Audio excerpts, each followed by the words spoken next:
हे सखा सुमन, मेरे राज्य के समाचार को सुनाया जाए, क्योंकि जब से राम की शादी करके आया हूँ तो महल के अंदर मेरी व्यस्तता ज्यादा थी, इसलिए मेरे राज्य के समाचार सुनने के लिए मेरे कान व्याकुल।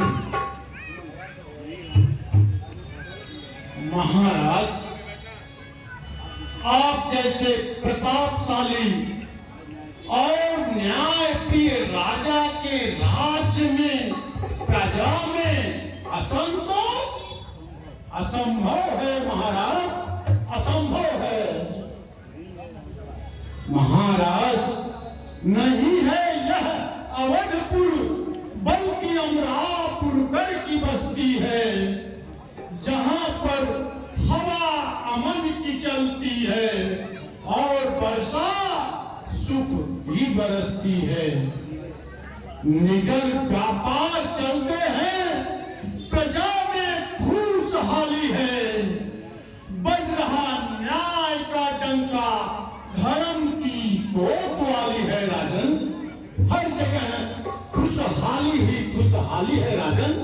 व्यापारी वर्ग अच्छी तरह से अपने अपने व्यापार में लगे हुए हैं। कहीं भी कोई किसी प्रकार की चिंता इस अवधपुर में नहीं है। ठीक है, आपकी बातों सुन करके हृदय बहुत आनंदित हुआ। तुम्हारी ही बखाओं से मैंने ये काट पाया है, प्रजा की मेहरबानी से मैंने ये राज पाया है। प्रजा है राजा है प्रजा है बात तो राजा है माली, बड़े काली उम्र कल से इसी में दोनों की है खुशहाली। तुम्हारी बातें सुन करके जब बहुत आनंदित हुआ, जरा एक दर्पण बनाया गया। जो आज्ञा महाराज। लाए सुभाव मुकुर करनीना, बदन बिलो के मुकुट समकीना।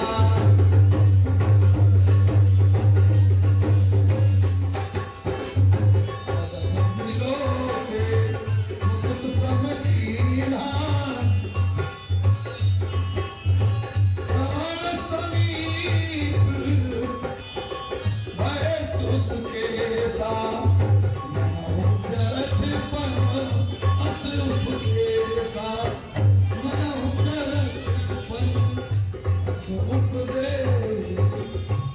महाराज, दर्पण देखते ही आपका कमल सा मुख उल्लास हो गया।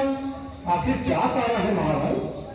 हे महामंत्री, जब मैं दर्पण में अपना प्रतिबिंब देख रहा था तो मुझे ऐसा प्रतीत हो रहा था कि मेरा चौथा पंच निकट आ गया है।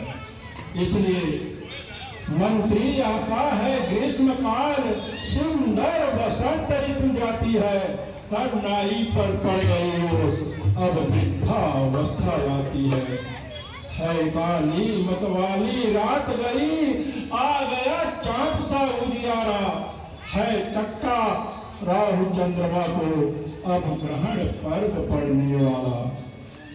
मेरा मेरा कहते कहते तू दिन की नाई ढलता है, बदली ने रंगत बदली है, सूरत पश्चिम को ढलता है। बरसों गरजा युद्ध स्थल में, बरसों शिकार में मग्न रहा, बरसों देखा यह राजकाज, बरसों सिंहासन से संलग्न रहा। अब खाकदारी झगड़ों पर कर ले तलाश मन व्यक्ति को, नादान ब्याज की लालच में क्यों खोता है अपनी पूंजी को। हे सखा सुमन, जब मैं दर्पण में अपना प्रतिबिंब देख रहा था तो मेरे कान के बाल यह कह रहे हैं कि हे दशरथ, अब इस राज्य के कार्यभार को राम के कंधों पर सौंप करके और पिछले पुरखों के समान वानप्रस्थ ले लो। तुम्हारी सभासदों की क्या राय है? महाराज, बड़ा ही उत्तम विचार है।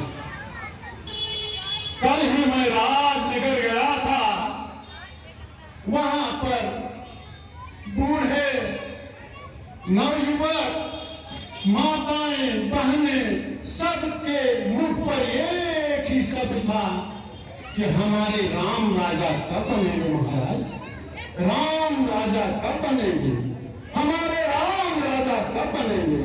ऐसा सुनते सुनते मैं राजभवन तक चला आया, पर ये शब्द गूंजता ही रहा महाराज।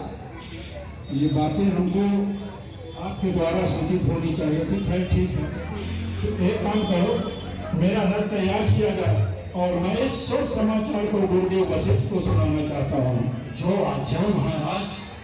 आइए महाराज। ये विचार मुरे आने पर सुदिन सुअवसर था